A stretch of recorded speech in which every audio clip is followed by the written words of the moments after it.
What's the meaning of common noun?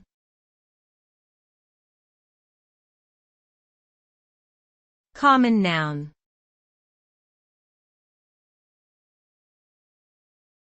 Common noun.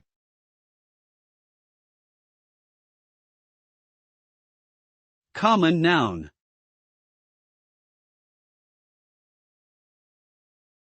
Common noun.